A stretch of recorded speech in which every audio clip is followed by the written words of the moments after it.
Hello everyone! Nagbabalik na naman si Mama Rachelle. Meron ako nakita very interesting sa internet. Nag-browse ako sa internet, nakita ko ang Bake Sushi. Ang daming gumagawa. So, sabi ko, bakit hindi ko itry? So, ito ang mga ingredients ko. Rice, cal rose, ito yung gagamitin kong rice. Mayo, rice vinegar, Kewpie mayonnaise, Furikake, mango, cucumber, carrots, Nori sheets, crab stick, salt, sugar, onion, and cream cheese.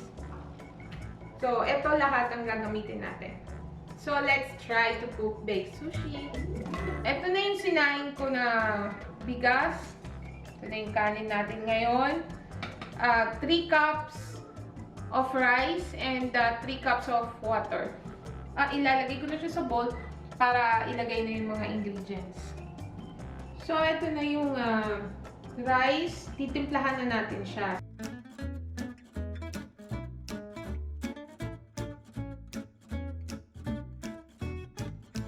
So, nalagay na natin lahat ng kanin.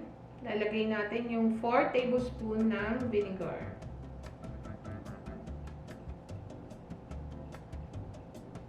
So, 4 tablespoons ng sugar. 1 teaspoon ng salt.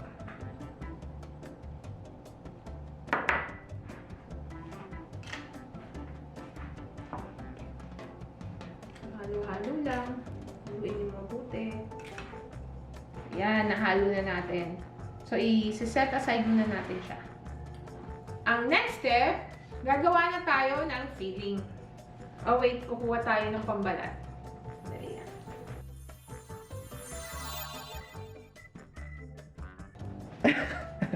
Okay. Magic yun na. Ang galing. Ang beso na ako kumuha ng pambalat mo. Siyempre. Magic. Saan nalalaglag yan? Basura. Kailangan, alam mo. Malinis yan. Malinis na style. Diba? Parang ikaw lang yung nagluluto, nakita ko may ganyan ah.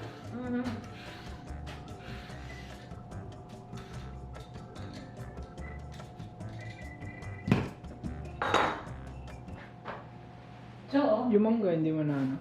dali lang. Kumalat eh. Sige lang. Akala ko pa naman magaling.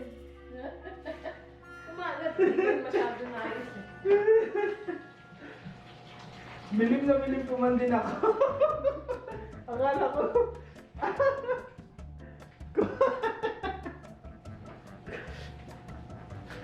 Okay. So, next mangga naman.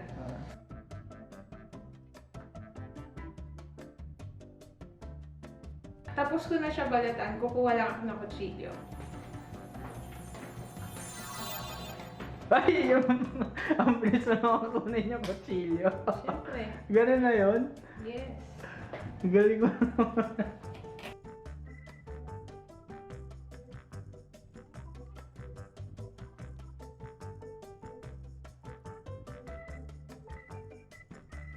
So, ito na. Okay na siya. Lalagyan na natin sa food processor. So, baka magtataka kayo bakit may carrots. Wala akong fish egg. Yung toby ko. So, ito yung gagamitin ko para at least may pang kulay, pang dagdag. Lagay na natin sa food processor para ma-chop siya.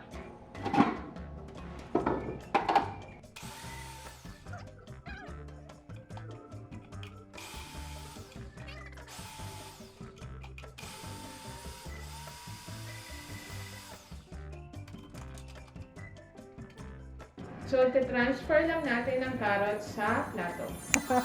Ang galing naman nun. Pati pag-transfer sa plato. Magic! Hihiwain na natin ang cucumber.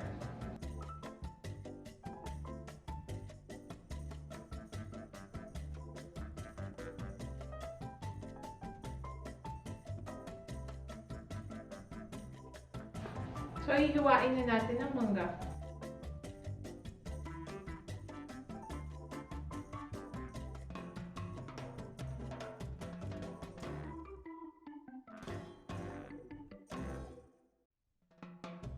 Next na i-chop ko onion naman.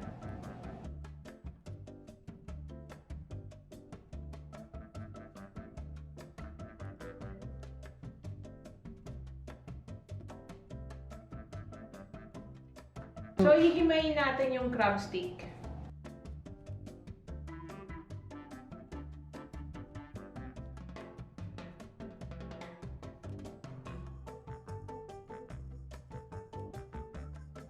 Tapos na natin siyang hiwain. Ito na yung mangga, yung cucumber, carrots, onion, crab stick.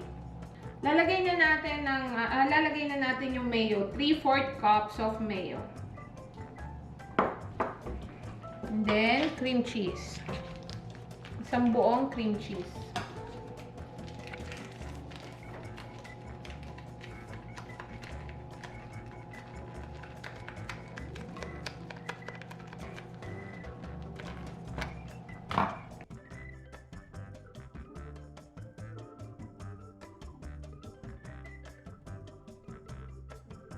Lagay nyo yung carrots.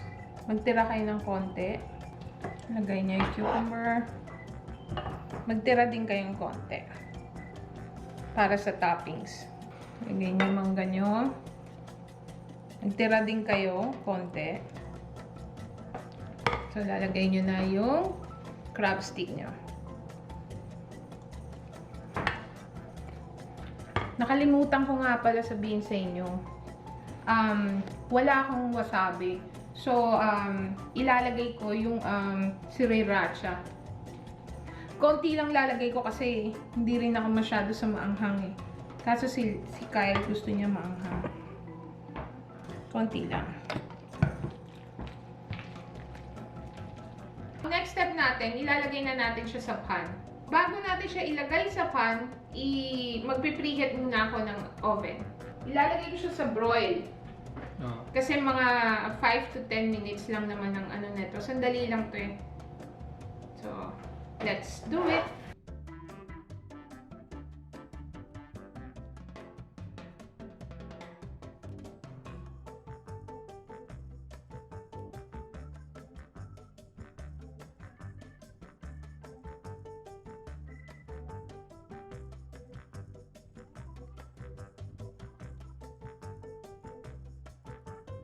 Lagyan natin ng Furikake.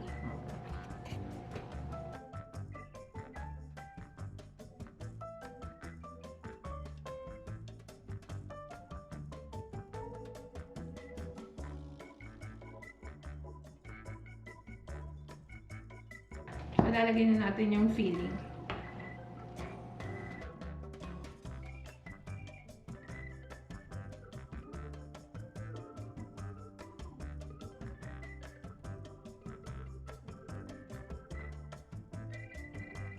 Lagyan natin ng carrots.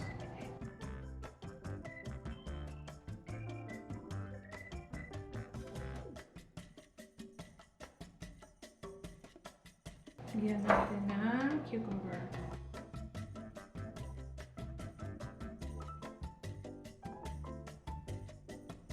Lagyan natin ng mangga.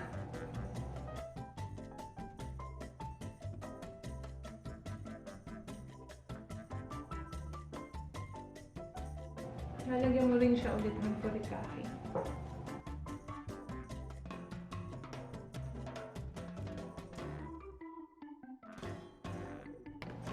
Lagyan mo ng QP, Japanese mayonnaise.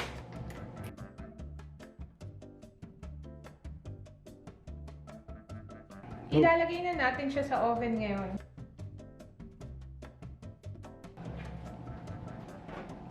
Five to 10 minutes lang. Init. So, habang nag-aantay tayo, Kyle, magugas ka na. Tingnan mo ang dami. Tapos na yung 10 minutes, so check na natin kung okay na siya. Yan na siya.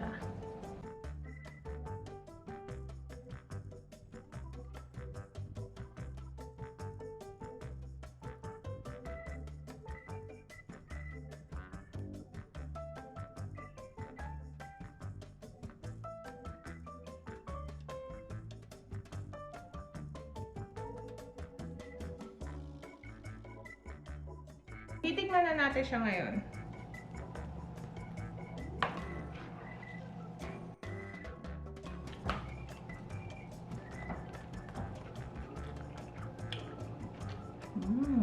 Sarap. Sarap. Patikin mo ako.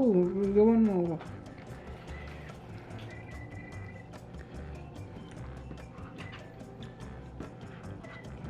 Tapos yan mo. Nagugutom na ako. Kasi focus kasi natin. Kailangan na-focus. Boom. Sarap. Sarap. Ha? Ayos ma.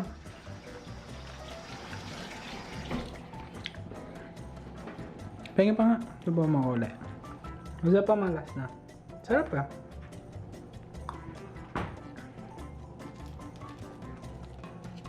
Papakita mo ulit.